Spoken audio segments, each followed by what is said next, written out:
Hello everyone, welcome to study tube. बढ़ते हैं आगे हम लोग इस सीरीज में और करते हैं इस वीडियो में इस सीरीज का सेट नंबर 69। इस पूरे सीरीज का ये सेट नंबर 69 है और इलेक्ट्रिसिटी चैप्टर का ये पार्ट 6 है।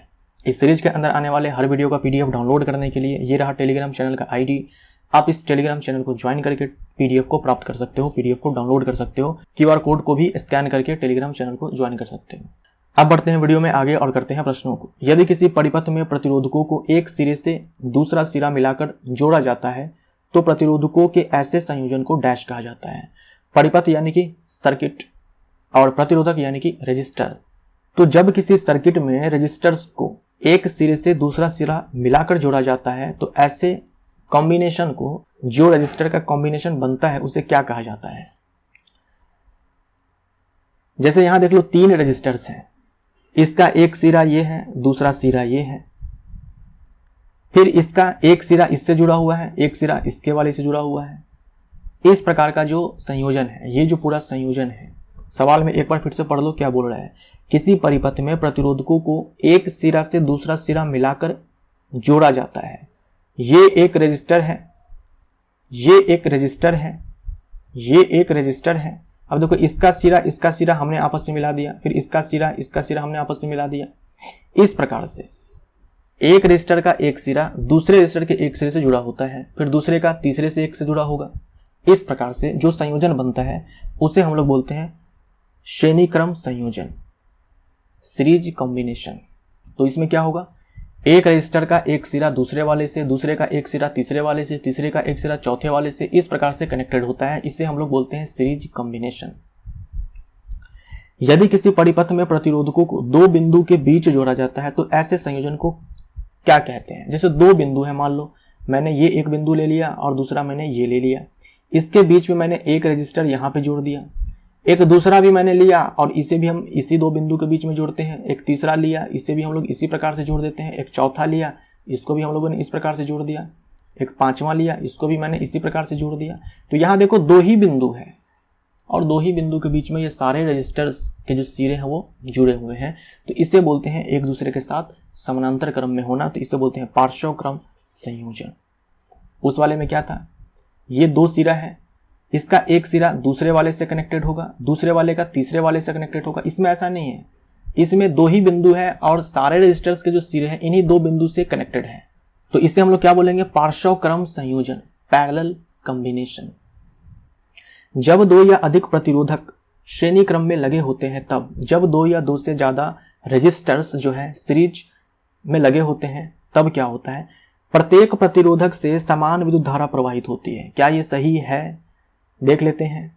जैसे मान लो ये एक पूरा सर्किट है जिसमें 3 रेजिस्टर्स लगे हुए हैं। आपको पता है बड़ा जो प्लेट है, यहाँ से आई करंट, यहाँ से विद्युत धारा जो है निकलेगी, करंट निकलेगा यहाँ से, और यहाँ से देखो ऐसे करंट चलेगा, ऐसे चलेगा, इस रेजिस्टर से जाएगा, यहाँ से करंट आई निकला, ये आई करंट इससे गया, फिर यही आई करंट इससे भी गया, फिर यही करंट आई जो है इससे गया। तो क्या देख रहे हो आप, सारे रेजिस्टर्स जो है सेम ही विद्युत धारा प्रवाहित होती है अगर वो श्रेणी क्रम में लगे होते हैं। तो जब 2 या 2 से अधिक प्रतिरोधक श्रेणी क्रम में लगे होते हैं तो याद रखिएगा सारे प्रतिरोधकों से एक समान विद्युत धारा प्रवाहित होती है। ये सही है। एमीटर में विद्युत धारा का मान वही रहता है चाहे परिपथ में एमीटर की स्थिति कहीं भी हो। बिल्कुल सही है। आप एमीटर को यहां पर लगा दो, भाई करंट तो उससे आई ही जाना है तो वो आई ही रीड करेगा। यहां पर लगा दो, करंट आई ही जाएगा, आई ही वो रीड करेगा। मान लो यहां से करंट 5 एम्पियर निकला तो यहां पर लगा दो एमीटर, तो भी वो 5 एम्पियर ही रीड करेगा। यहां पर लगा दो तो भी 5 एम्पियर ही रीड करेगा, यहां पर लगा दो तो भी 5 एम्पियर ही रीड करेगा, क्योंकि एमीटर को भी हम लोग श्रेणी क्रम में ही लगाते हैं। तो जैसे रजिस्टर हम लोगों ने लगाया है इसी के साथ हम लोग एमीटर भी कनेक्टेड कर देंगे, तो उससे भी करंट उतना ही जाएगा जितना कि बाकी सारे रजिस्टर से जाएगा। तो ये भी सही है। सेल या बैटरी का विभवांतर व्यष्टिगत प्रतिरोधकों के विभवांतर के योग के बराबर होता है। यह भी सही है। व्यष्टिगत यानी कि इंडिविजुअल, एक रजिस्टर का, इंडिविजुअल रजिस्टर यानी कि व्यष्टिगत प्रतिरोधक, एक प्रतिरोध को हम लोग अंग्रेजी में बोलते हैं इंडिविजुअल रजिस्टर यानी कि व्यष्टिगत प्रतिरोधक। तो ये तो हम लोगों ने समझ लिया कि भाई सारे से जो विद्युत धारा है वो आई ही जाने वाली है, जितनी निकलेगी उतनी ही जाएगी। वेरी वेरी इंपॉर्टेंट, ये ध्यान में रखिएगा। लेकिन जो ये प्रतिरोधक है ये तो अलग अलग हो जाएगा। क्यों अलग अलग हो जाएगा? क्योंकि ये सारे जो रजिस्टर्स हैं वो अलग अलग पॉइंट्स के बीच कनेक्टेड है। जैसे मान लो मैंने इसको नाम दे दिया A है, इसको मैंने नाम दे दिया B है, इसको नाम दिया C है, इसको नाम दिया D है, तो भाई A और B के बीच में जो कनेक्टेड है यहाँ पर पोटेंशियल डिफरेंस अलग होगा, B और C के बीच जो कनेक्टेड है यहाँ पर अलग होगा, C और D के बीच में कनेक्टेड जो है उससे अलग होगा। हो सकता है कि एक समान हो जाए, वो अलग बात है, लेकिन ये एक समान होगा ये नहीं बोलना है, ऐसा नहीं है। हो जाए वो अलग बात है, वो एक स्पेशल केस होगा, वो अलग बात है, लेकिन ऐसा कोई कॉन्सेप्ट नहीं है, ऐसा कोई नियम नहीं है जैसे कि करंट के केस में था कि सारे से समान विद्युत धारा प्रवाहित होगी। अलग अलग पॉइंट के बीच में कनेक्टेड है, इसीलिए ये जो है विभवांतर वो अलग अलग ही होगा, एक समान भी हो सकता है। पैरेलल वाले में क्या था, जैसे मैंने बोल दिया कि देखो भाई ये पॉइंट A है, ये पॉइंट B है और इनके बीच पोटेंशियल डिफरेंस 5 वोल्ट है, ठीक है। तो मैंने यहाँ पर एक रजिस्टर लगा दिया, इन दोनों पॉइंट के बीच ही पोटेंशियल डिफरेंस 5 वोल्ट है।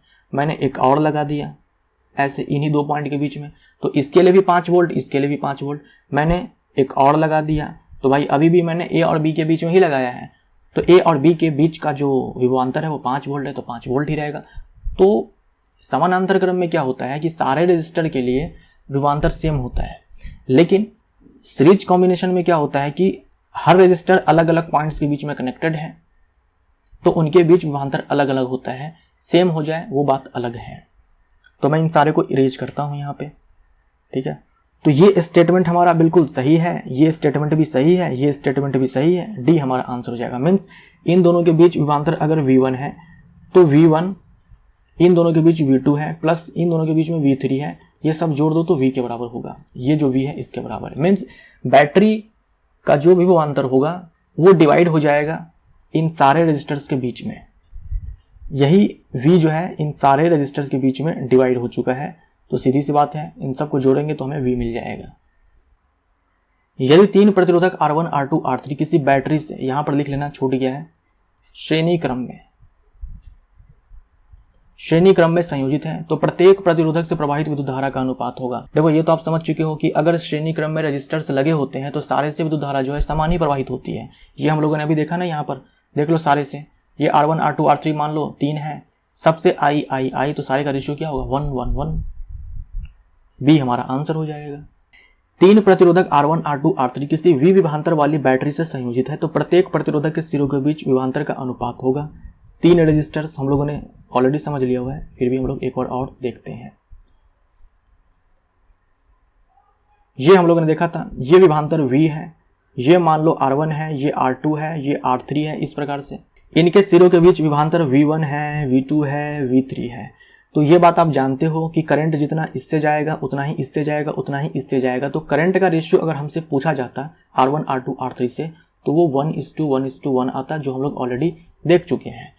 विभवांतर के बारे में बताओ कि क्या होगा, ये तो आप समझते ही हो कि जो हमारा ये V है ये V1 plus V2 plus V3 है। भाई इसी V से ये 3 आए हैं, यही V इन तीनों में बट गया है। कैसे बटता है? इस प्रतिरोध के हिसाब से, ठीक है। तो जो V1, V2 और V3 का जो रेशियो होगा ये होगा R1:R2:R3, ठीक है। कैसे आया? बहुत ही आसानी निकाल सकते हो। देखो सारे से करंट तो आई ही जाएगा, समान ही जाएगा। यहाँ से अगर I करंट निकला तो इसमें भी आई जाएगा, इसमें भी आई जाएगा। तो अगर आप V1 निकाल लो तो V =IR होता है फॉर्मूला, तो ये I हो जाएगा और इसका R1 हो जाएगा। V2 निकालो, ये V2, तो यहाँ पर भी I होगा और ये इंटू में R2 होगा। V3 निकालो, ओम का नियम है ये, V = I इंटू में R, है ना। V3 निकालो तो I इंटू में R3 हो जाएगा, सारे का रेशियो लो वो, तो ये I सब खत्म हो जाएगा, बचेगा R1, R2, R3, ये रेशियो आएगा। वेरी इंपॉर्टेंट, ये ध्यान में रखिएगा। जब बहुत से प्रतिरोधक श्रेणी क्रम में लगे होते हैं तो संयोजन का कुल या तुल्य प्रतिरोध डैश के बराबर होता है। जब बहुत सारे प्रतिरोधक जो है श्रेणी क्रम में लगे होते हैं तो हमें अगर उनका तुल्य प्रतिरोध चाहिए तो सबको जोड़ देते हैं, सभी प्रतिरोधकों के प्रतिरोध के योग के बराबर होता है। जब बहुत सारे प्रतिरोधक, मान लो ये 1, 2, 3, 4, 5 इस प्रकार से सारे के सारे जो है श्रेणी क्रम में लगे होते हैं, श्रेणी क्रम में लगे हुए हैं, R1 है, ये R2 है, ये R3 है, ये R4 है, R5 है। तुल्य प्रतिरोध का मतलब ये हुआ कि देखो यार ये अलग अलग जो रजिस्टर्स हैं हम इतना सारा ताम झाम नहीं चाहते हैं, हम ये चाहते हैं कि इन पांचों के बदला जो है हम एक रजिस्टर केवल लगाएं, केवल और केवल एक रजिस्टर लगाएं। हमें ये 5 नहीं चाहिए, ये गंदा लगता है दिखने में, ये अलग अलग 5 है, ये बहुत ही गंदा लगता है सर्किट दिखने में। हमें बस एक रजिस्टर चाहिए, लेकिन इन सब के समतुल्य होना चाहिए वो। तो क्या होगा, हम एक ही रजिस्टर लगाएंगे यहाँ पर, लेकिन उनका जो रेजिस्टेंस होगा इन सब के समतुल्य होगा। यानी इसका जो रेजिस्टेंस होगा यहाँ पर, ये होगा R1 plus R2 plus R3 plus R4 plus R5। तो ये रेजिस्टेंस का रजिस्टर हम लोग एक यहाँ पर लगा देंगे तो इस पांचों के बराबर हो जाएगा। तो श्रेणी क्रम में अगर बहुत सारे रजिस्टर्स लगे होते हैं तो उनका समतुल्य प्रतिरोध निकालने के लिए कुछ नहीं करना है, सबको क्या करना है कि जोड़ देना है। मान लो n रजिस्टर्स लगे हुए संख्या में श्रेणी क्रम में है, तो उनका समतुल्य प्रतिरोध निकालना बहुत ही आसान है, केवल सबको जोड़ देना है। यदि 12 ओम और 4 ओम के प्रतिरोधक श्रेणी क्रम में संयोजित है तो तुल्य प्रतिरोध कितना होगा। भाई 12 ओम है और 4 ओम है, ये 12 ओम है और ये 4 ओम है, ये 12 है ये 4 है, ओम ओम। समतुल्य प्रतिरोध क्या होगा, इसका मतलब मैं आपको समझा चुका हूं। ये क्या कहना चाह रहा है कि भाई इन दोनों को हटा दो और एक ही लगा दो, लेकिन इन दोनों के समतुल्य होना चाहिए। तो 12 और 4 16।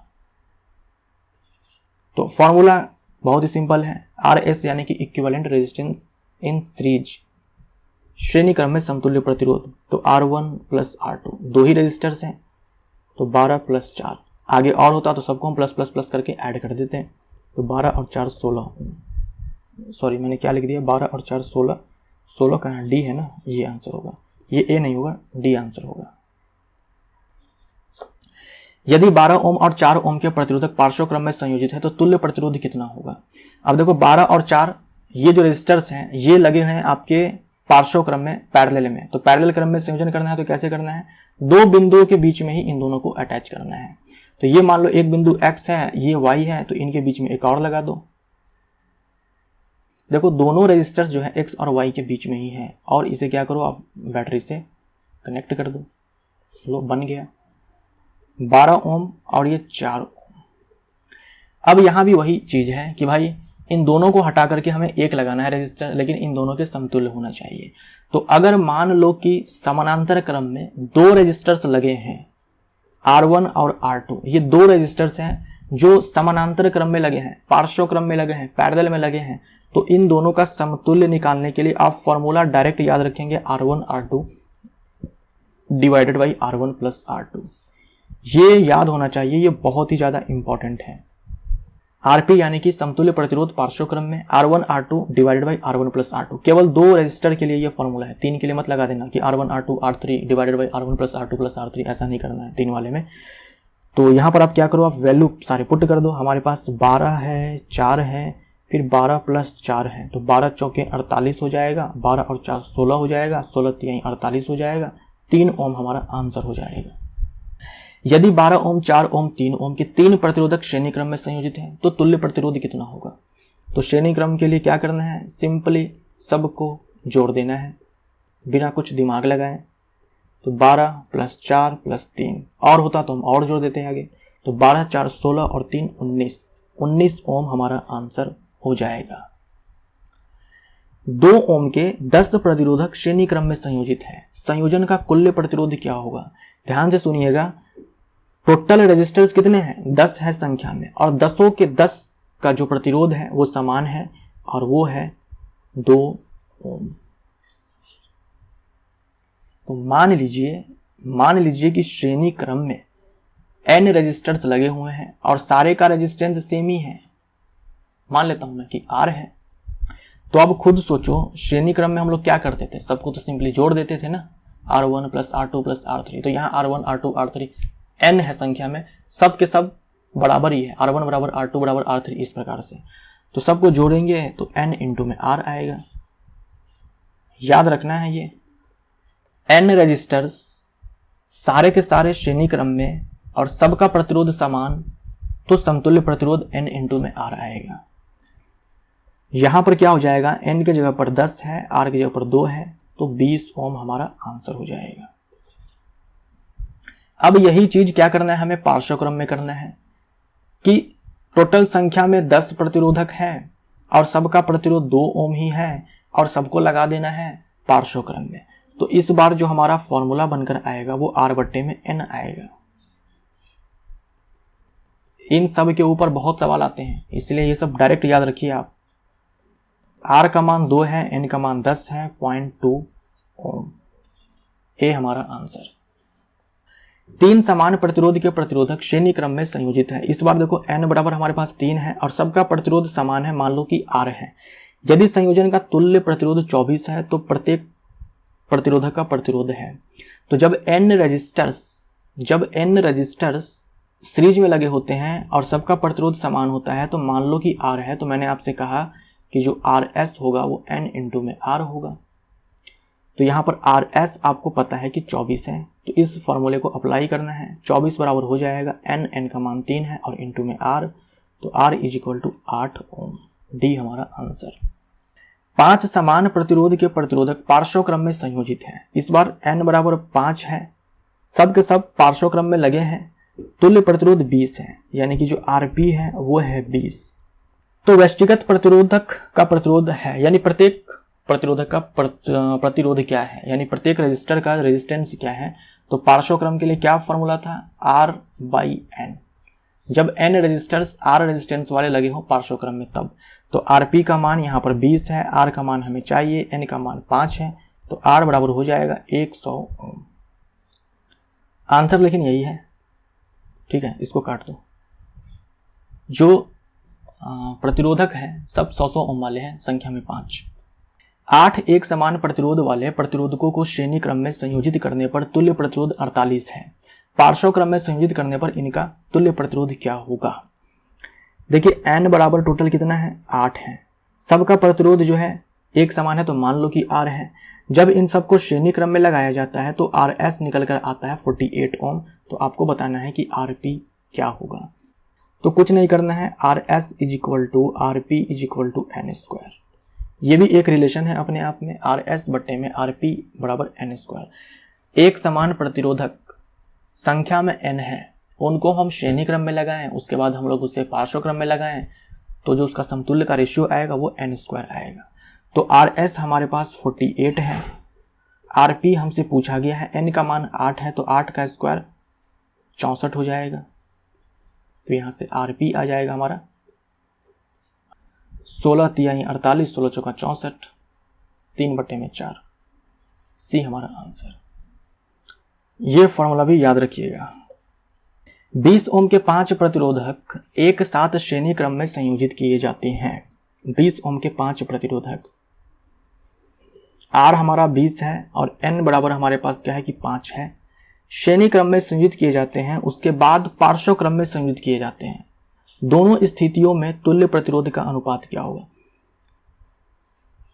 पहले क्या है कि श्रेणी क्रम में जोड़ा जाता है, फिर पार्श्व क्रम में जोड़ा जाता है, तो समतुल्य प्रतिरोध जो आएगा उसी का रेशियो बताना है। तो सब आपको पता है पहले से। RS = हो जाएगा N इंटू में R, जो कि बराबर हो जाएगा हमारा 5 और गुने में 20, यानी कि 100।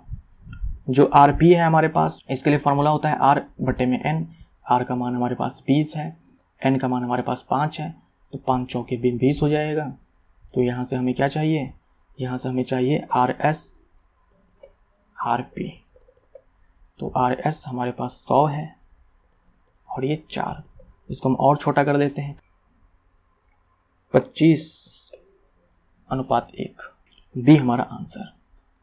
5 प्रतिरोधक जिनमें प्रत्येक का प्रतिरोध 1/5 है। इस बार N बराबर हमारे पास 5 है और जो प्रतिरोध है वो सबका 1/5 है। ये NCERT एग्जाम्पलर का क्वेश्चन है। अब बोला है कि इन सब का उपयोग करके हम अधिकतम प्रतिरोध प्राप्त कितना कर सकते हैं। तो याद रखिएगा, मैक्सिमम जब भी आपसे बोल दे तो आपको सारे को लगाना है श्रेणी क्रम में, और अगर बोल दे कि मिनिमम हमें चाहिए तो आपको लगाना है पैरेलल में। ठीक है, तो मैक्सिमम आपको चाहिए तो RS आपको निकालना पड़ेगा कि भाई मैक्सिमम हम कितना प्राप्त कर सकते हैं, तो सारे को श्रेणी क्रम में लगा दो। तो इसका होता है N इंटू में R फॉर्मूला, 5 गुने में 1/5, तो ये बराबर 1 ओम हो जाएगा। मतलब हम सारे को कंबाइन करके हम मैक्सिमम इससे 1 ओम ही प्राप्त कर सकते हैं, इसका समतुल्य। वहीं अगर आपसे मिनिमम बोल दे R बट्टे में N हो जाएगा। R का मान 1 बट्टे में 5 है और N का मान भी 5 है, तो 1 बट्टे में 25 ओम हो जाएगा। बी हमारा आंसर। दो प्रतिरोधकों के प्रतिरोधों का अनुपात 5:1 है। प्रत्येक का व्यष्टिगत प्रतिरोध क्या होगा यदि दोनों का पार्श्व क्रम में समतुल्य प्रतिरोध 30 ओम है। जो आरपी दिया हुआ है वो 30 ओम है और जो दो प्रतिरोधक के प्रतिरोध है उसका अनुपात है 5:1। तो मैं ऐसा मान सकता हूं ना कि अगर एक 5R है तो दूसरा R है ना। एक को मैंने मान लिया कि एक रजिस्टर का रेजिस्टेंस R है तो दूसरे का 5R है। तो आरपी 30 ओम है, तो आरपी का फॉर्मूला होता है, मैंने आपसे कहा दो प्रतिरोधकों के लिए डायरेक्ट आपको याद रखना है R1 प्लस R2। जब दो अलग अलग रेजिस्टेंस के रेजिस्टर्स लगे हों पैरेलल कॉम्बिनेशन में तो हम ये समतुल्य प्रतिरोध ऐसे निकालते हैं। तो आरपी के स्थान पर हम इस फॉर्मूले को डालेंगे, तो R1 हमारा R हो जाएगा, या R1 मान लो यहाँ पर 5R है, R2 हमारा R है, तो बट्टे में हो जाएगा 5R प्लस R और ये बराबर 30 दिया हुआ है। तो ये 5R का स्क्वायर और बट्टे में ये 6R हो जाएगा। इस R से स्क्वायर को खत्म करेंगे तो ये 30 आ जाएगा। यहाँ से 5R हमारा आएगा 180 और यहाँ से R हमारे पास मिलेगा कितना 5 तिहाई 15, 18 में से 15 या 3, 5 छक 30, R बराबर 36 है। तो ये हमारा 36 है और ये इसका 5 गुना है, तो 36 का 5 गुना कितना हो जाएगा 180 हो जाएगा। बस हो गया, एक 180 है दूसरा 36 है, ये हमारा आंसर हो जाएगा। तीन समान प्रतिरोध वाले प्रतिरोधकों को कितने अलग अलग तरीकों से जोड़ा जा सकता है। 3 है संख्या में, सबके सब समान है, संख्या में 3 है, सबका प्रतिरोध समान है तो मैंने R मान लिया। कितने अलग अलग तरीकों से जोड़ा जा सकता है, तो देखो एक तो तरीका ये है कि भाई हम तीनों को क्या करेंगे श्रेणी क्रम में लगा देंगे, लो श्रेणी क्रम में। एक तरीका ये है कि हम सारे को लगा देंगे समानांतर में, इस प्रकार से। दो तरीका तो बहुत ही आसान है, ऐसे ही मिल गया। एक तरीका ये हो सकता है कि हम 2 को लगा दें पैरेलल में और उसके साथ एक को हम श्रेणी क्रम में कर दें, इस प्रकार से। या फिर हम इसके ठीक उल्टा कर सकते हैं, 2 को ऐसे श्रेणी क्रम में लगा दें और तीसरे वाले को क्या करें कि इन दोनों के साथ पैरेलल में कर दें, इस प्रकार से। समझ में आया? इस वाले में 2 पैरेलल हैं, उसके साथ ये सीरीज में है, यहाँ पर 2 सीरीज में है और ये ऊपर वाला पैरेलल में है।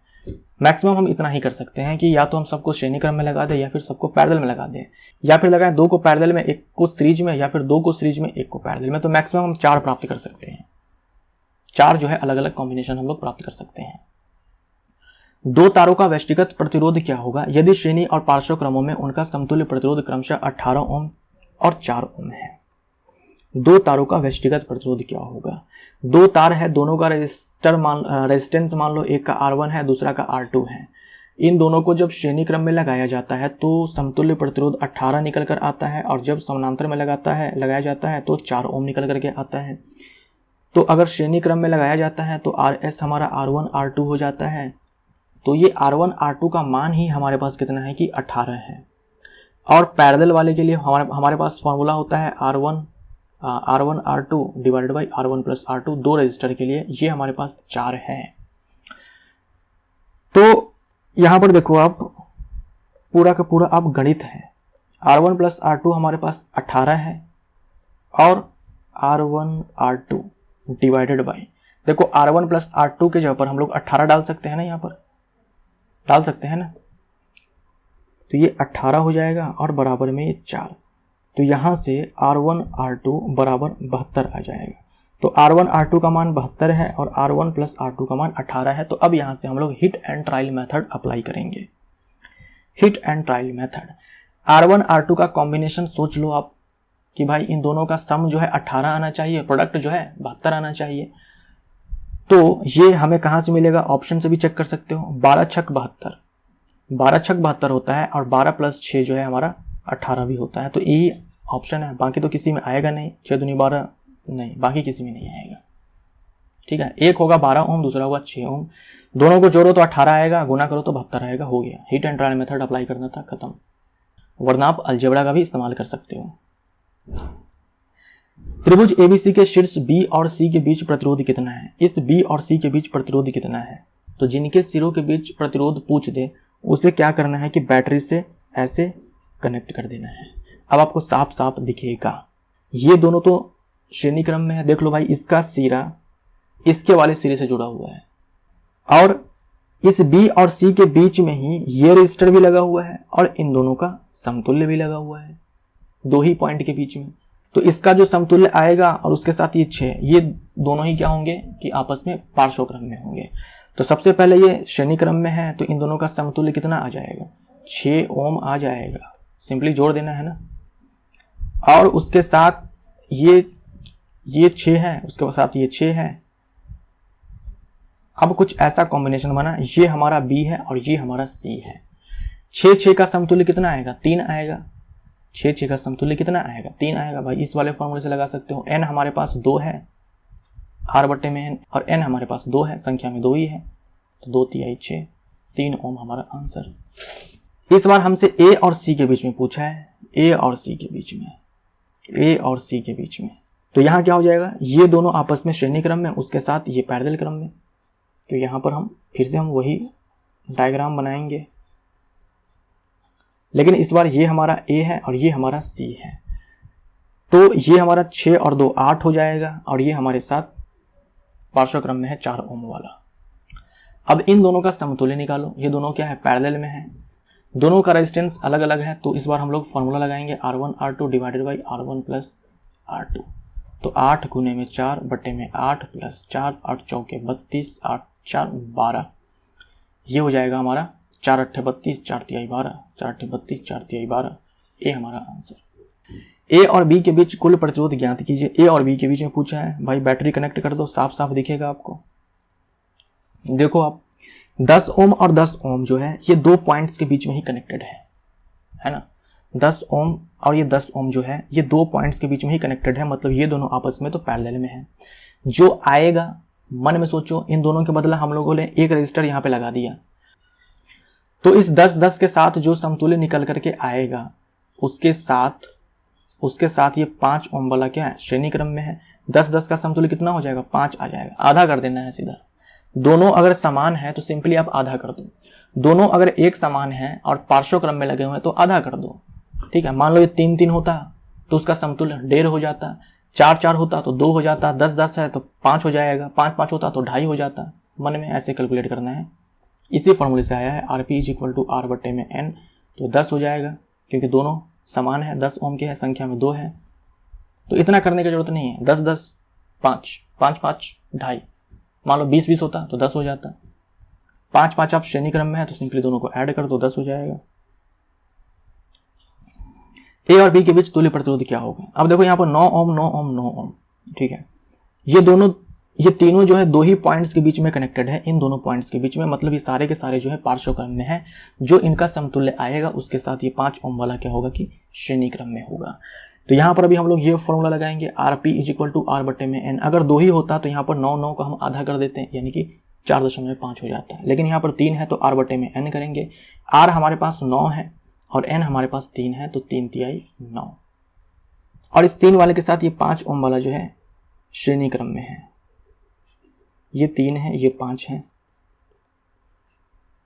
दोनों को जोड़ दो, 5×3 8।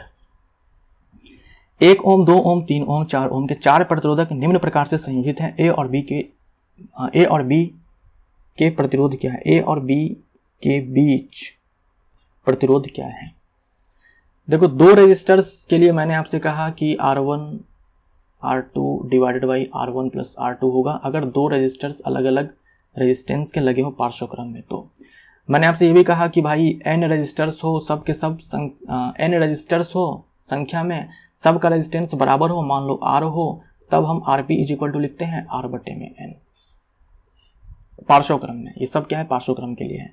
अब हमारे पास इस सवाल में 4 रेजिस्टर्स हैं, लेकिन चारों का रेजिस्टेंस अलग अलग है, इसलिए हम लोग ये फॉर्मूले का इस्तेमाल नहीं कर सकते और ना ही इस वाले फॉर्मूले का इस्तेमाल कर सकते हैं। इसका हम तब करते हैं जब 2 ही रेजिस्टर्स होते हैं। इसका हम तब करते हैं जब चारों का रेजिस्टेंस बराबर होता है, लेकिन यहाँ पर चारों का रेजिस्टेंस अलग अलग है। तो इसके लिए हमारे पास फॉर्मूला होता है 1/Rp। Rp समतुल्य प्रतिरोध है, 1/R1 plus 1/R2 plus 1/R3 plus 1/R4। इस प्रकार से हम लोग चलते जाएंगे, जितने होंगे संख्या में सारे को इस प्रकार से जोड़ते जाएंगे। हमारे पास 4 ही है तो केवल हमको यहाँ से यहाँ फॉर्मूला अप्लाई करना है। 1/Rp 1/R1, R1 हमारे पास 1 हो जाएगा, R2 हमारे पास 2 ओम है, R3 हमारे पास 3 ओम है, R4 हमारे पास 4 ओम है। अब इन सारे का हम लोग क्या करेंगे, एलसीएम निकालेंगे। 2 4 का एलसीएम 4 आएगा और 4 तिहाई 12, एलसीएम जो है यहाँ पर 12 आ जाएगा। तो ये 12, 2 छक 12, 3 चौका 12, 4 तिहाई 12। तो यहाँ से 1/Rp हमारे पास आएगा कितना, 12 6 18, 18 और 4 22, 22 और 3 25, 25/12। तो Rp हो जाएगा हमारे पास कितना, 12/25। याद रखना हमें Rp चाहिए, 1/Rp नहीं चाहिए, तो पलटना पड़ेगा। 12/25, तो ए हमारा आंसर हो जाएगा। तो यहाँ पर हमारा सेट नंबर 69 समाप्त होता है। Thank you so much.